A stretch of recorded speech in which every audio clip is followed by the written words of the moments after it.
नमस्कार। आज हम हिंदी व्याकरण के एक ऐसे टॉपिक की बात करने वाले हैं जिसे हम सब बहुत अच्छी तरह जानते हैं, या शायद हमें ऐसा लगता है। टॉपिक है संज्ञा।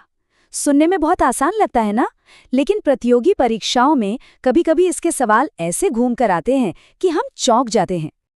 तो सवाल यही उठता है, क्या संज्ञा सच में उतना ही सीधा साधा है जितना हम स्कूल से पढ़ते आए हैं, या फिर इसके कुछ ऐसे नियम हैं जो अक्सर हमारी नजरों से छिपे रह जाते हैं। जरा इस वाक्य को देखिए। यहाँ जयचंद एक व्यक्ति का खास नाम है, मतलब ये एक व्यक्तिवाचक संज्ञा है।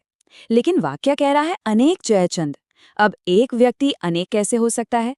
भाई, यहीं से संज्ञा का असली खेल शुरू होता है। तो इस उलझन को सुलझाने के लिए हम इसे 5 आसान हिस्सों में समझेंगे।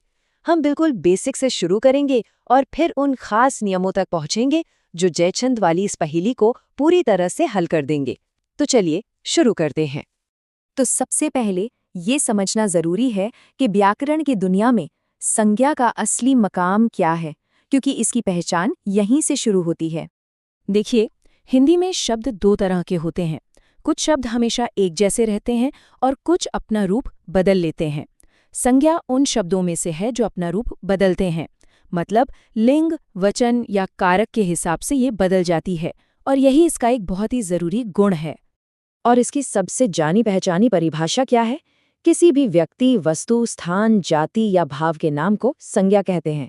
जैसे रोहन, जयपुर या फिर दया। ये तो हम सब जानते हैं, है ना? लेकिन असली कहानी तो अब शुरू हो रही है। अब हम आते हैं संज्ञा के मुख्य प्रकारों पर। यहीं से हमें वो इशारे मिलेंगे जो मुश्किल वाक्यों को समझने में हमारी मदद करेंगे।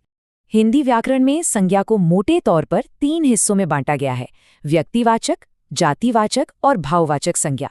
ये तीनों ही आप कह सकते हैं इस पूरे खेल की बुनियाद हैं। सबसे पहले बात करते हैं व्यक्तिवाचक संज्ञा की। ये किसी एक विशेष व्यक्ति, विशेष स्थान या किसी विशेष वस्तु के नाम के बारे में बताती है। यहाँ इस विशेष शब्द पर ध्यान देना बहुत जरूरी है। व्यक्तिवाचक संज्ञा की सबसे बड़ी पहचान, इसका मूल मंत्र बस एक ही है। वो दुनिया में सिर्फ एक होती है, एकदम यूनिक। जैसे कि राम, दिल्ली शहर या गंगा नदी, ये सब अपनी अपनी जगह पर एक ही हैं। एक और बहुत बढ़िया उदाहरण देखिए, चेतन। अगर हम सिर्फ घोड़ा कहें तो वो जातिवाचक है, क्योंकि वो कोई भी घोड़ा हो सकता है।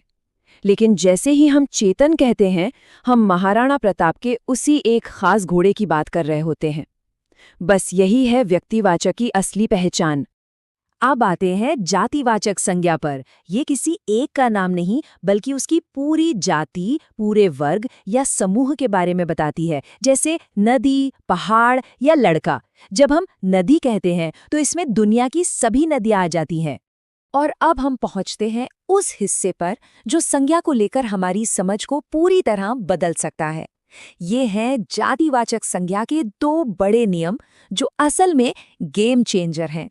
पहला नियम, और ये बहुत बहुत जरूरी है, बहुवचन यानी प्लूरल सब कुछ बदल देता है। जैसे ही किसी व्यक्तिवाचक या भाववाचक संज्ञा का बहुवचन बनाया जाता है, वो फौरन जातिवाचक बन जाती है। बुराई एक भाव है, पर बुराइयां कहते ही ये बुरी आदतों का एक वर्ग बन जाती है। और ठीक वैसे ही जयचंद एक व्यक्ति है, लेकिन जयचंदो कहते ही ये देशद्रोहियों की एक पूरी जाति को दिखाने लगता है। तो लीजिए, हमारी पहली पहेली तो यहीं सुलझ गई। और दूसरा बड़ा नियम है, तुलना एक नया वर्ग बना देती है। जब किसी व्यक्तिवाचक संज्ञा का इस्तेमाल किसी गुण को बताने के लिए या किसी से तुलना करने के लिए किया जाता है, तो वो व्यक्तिवाचक नहीं रह जाती, जातिवाचक बन जाती है।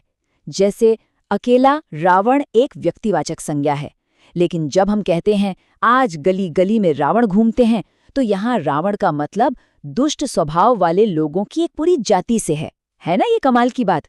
तो इन नियमों को समझने के बाद चलिए अब देखते हैं कि कैसे शब्द वाक्य में अपने इस्तेमाल के हिसाब से गिरगिट की तरह अपना प्रकार बदल लेते हैं। देखिए, चाचा शब्द आमतौर पर एक जातिवाचक संज्ञा है जो किसी के भी चाचा के लिए इस्तेमाल हो सकता है। लेकिन जब हम कहते हैं चाचा देश के प्रथम प्रधानमंत्री थे, तो यहाँ चाचा शब्द सिर्फ एक ही खास व्यक्ति, जवाहरलाल नेहरू की तरफ इशारा कर रहा है। तो यहाँ जातिवाचक संज्ञा व्यक्तिवाचक में बदल गई। और इसका ठीक उल्टा भी होता है। विभीषण एक पौराणिक किरदार का नाम है, यानी व्यक्तिवाचक। लेकिन अगर कोई कहे आप तो पूरे विभीषण निकले, तो यहाँ विभीषण का मतलब घर का भेदी या धोखेबाज इंसान की एक पूरी जाति से हो जाता है। यहाँ व्यक्तिवाचक जातिवाचक बन गया। और अब देखते हैं भाववाचक संज्ञा का बदलाव। बुराई एक भाव है, एक कॉन्सेप्ट जिसे हम सिर्फ महसूस कर सकते हैं। पर वाक्य में जब हम कहते हैं बुराइयों का त्याग करना चाहिए, तो यहाँ बुराइयों का मतलब कई तरह की बुरी आदतों से है। मतलब बहुवचन बनते ही भाववाचक संज्ञा जातिवाचक में बदल गई। अब इस पूरी पहेली के आखिरी हिस्से पर चलते हैं कि ये भाववाचक संज्ञाएं आखिर बनती कैसे हैं। ये जानना भी उतना ही जरूरी है। तो भाववाचक संज्ञाएं 5 तरह के शब्दों से बनती हैं। जातिवाचक संज्ञा से, सर्वनाम से, विशेषण से, क्रिया से और अव्यय शब्दों से। चलिए कुछ उदाहरण देखते हैं। जातिवाचक संज्ञा शिशु से भाववाचक बना शैशव। विशेषण वीर से बना वीरता। क्रिया पढ़ना से बना पढ़ाई। और सर्वनाम अपना से बना अपनापन। ये शब्दों का एक बहुत ही सुंदर बदलाव है। तो इस पूरी चर्चा का सार क्या निकला? बस यही कि व्याकरण में और खासकर संज्ञा के मामले में संदर्भ ही सब कुछ है। कोई भी शब्द हमेशा के लिए एक ही प्रकार का नहीं होता। बस उन 2 बड़े नियमों को याद रखना है, एक बहुवचन वाला नियम और दूसरा तुलना वाला। यही नियम तय करते हैं कि किसी वाक्य में एक शब्द का असली मतलब क्या है। तो हमने देखा कि कैसे एक आसान सा लगने वाला विषय भी अपने अंदर कितनी गहराई छिपाए हो सकता है, और ये हमें सोचने पर मजबूर करता है। व्याकरण के और कौन से ऐसे सरल नियम हैं जो असल में उतने सरल नहीं हैं जितना हम उन्हें समझते हैं।